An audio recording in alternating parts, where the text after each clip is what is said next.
So, ang problema sa Smart TV guys, hindi siya masi-search sa Smart TV mismo.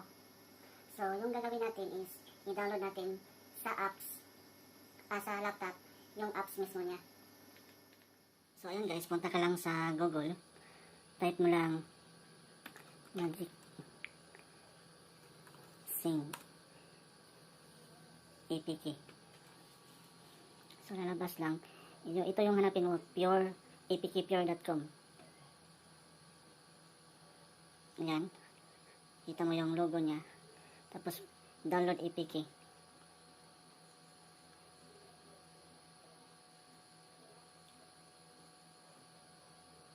Ayan, naka-download na. Ito.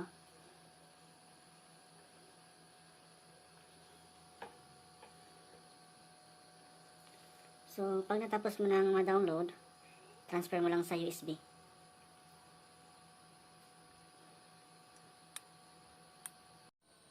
So, ayun guys, na-download na natin yung APK ni Magic Sing. So, punta tayo sa apps. So, punta tayo sa File Manager. So, hanapin natin yung USB. Yung USB mo, isaksak mo yun sa TV. So, punta ka sa USB. Hanapin mo yung file.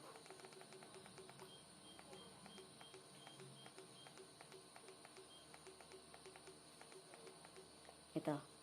So, ito yung file ni Magic Sing. So, press mo lang OK. So, nag-tagging na siya ng app.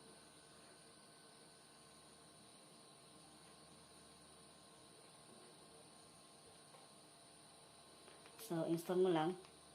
Cancel or install. Ito.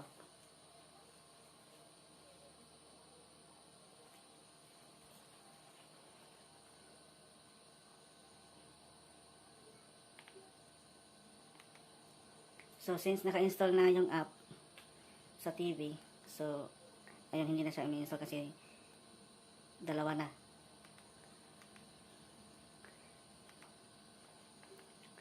So, ito na siya. Ito, Magic Sing. Makikita mo na yon.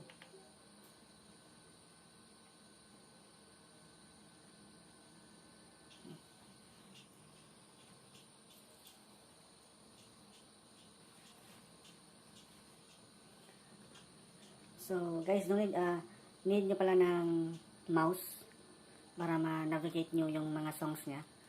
Ito yung gamit kong mouse, wireless mouse.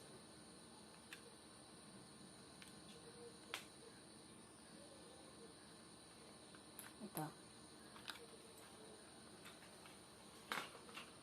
Close nyo lang yan. Ayan. So, ma-access nyo na yung 200,000 songs ni Magic Sing. So, no need na kayo bumili ng Magic Sing na karaoke pag may smart TV na kayo. Kailangan nyo lang is sound system, i-connect nyo yung TV sa sound system para may masasakan kayo ng mic. Ito, so pwede nyo i-change yung language. Marami siyang songs. Meron pang pet music. So, Philippines, since nasa Pilipinas tayo, so Philippines yung sinuos natin. Pwede din K-pop. Try natin.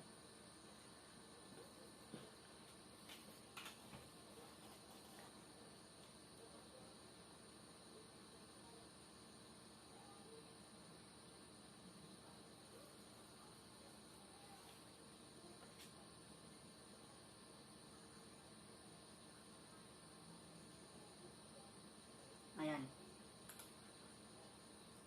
Ito yung top songs nila. Press mo lang, play na.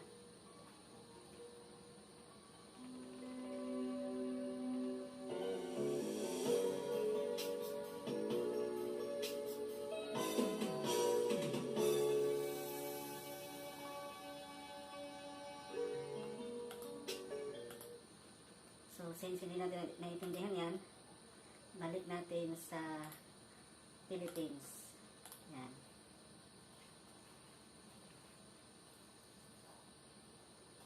So, itong si Magic Sing is multi-language. So, kahit anong tawag dito, anong lahi mo,